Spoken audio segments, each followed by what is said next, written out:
ఈ దోబోస్ వెళ్ళటము, ఈ ఫండ్లు ఇదిగో డిపాజిట్లు తెస్తామంటాము, అది ఆఖరికి ఎంఓయూలు అంటాము, ఎంఓయూలు అని చివరికి వచ్చేటప్పటికి దాంట్లో 10% కూడా మెటీరియల్ అవుతుంది. ఈ చరిత్ర గత 20 ఏళ్ళుగా చంద్రబాబు పీరియడ్ నుంచి ఈ డ్రామాలు జరుగుతూనే ఉన్నాయి.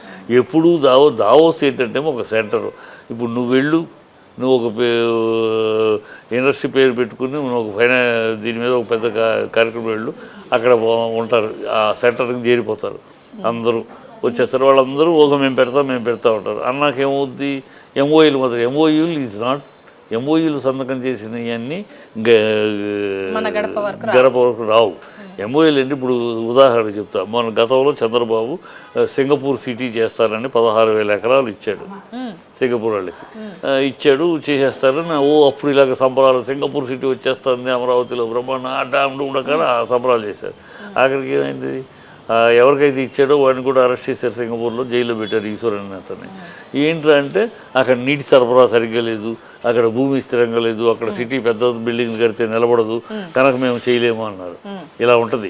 ఈ దావోసీలు గిడతాం అనేంత హడావిడి చేస్తూ వాళ్ళు చేసేది అంటే వాళ్ళు కనెక్షన్స్ పెంచుకోవడానికి వస్తారమ్మా. అక్కడ ఓన్ ఇంట్రాక్షన్స్, కాంట్రాక్టర్స్, పెట్టుబడి పెట్టే వాళ్ళందరూ ఊనే ఎంఓఎల్ 10%.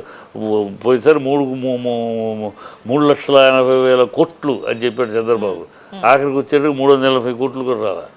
కనుక ఇవన్నీ ఈ మనాడు కొత్త పిచ్చగాడు కనుక ఈయన కొత్త ఆ డ్రామా ప్రజలకు గుర్తుంది. ఆయనకి తెలియదు కదా. సీఎంగా దావోసీలు ఎంజాయ్ చేసి వచ్చాడు. ప్రజల డబ్బుతో వెళ్ళడం దావోసీలు అని తెచ్చేసాం.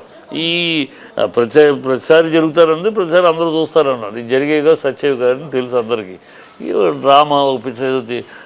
ఒక 2 ఏళ్ళ తర్వాత అడుగు, ఇప్పుడు 1,60,000-70,000 అని చెప్పాడు కదా. ఆ ప్రాజెక్ట్ ఇప్పించి 1 సంవత్సరం తర్వాత ఏ ప్రాజెక్ట్ పరిస్థితి ఏంటని అడుగమ్మా. అప్పుడు తెలుస్తుందిగా, మీకే తెలుస్తుందిగా. ఎక్కడ పడ్డ గొంగళ అక్కడే ఉంటుంది, ఏమీ లేదు.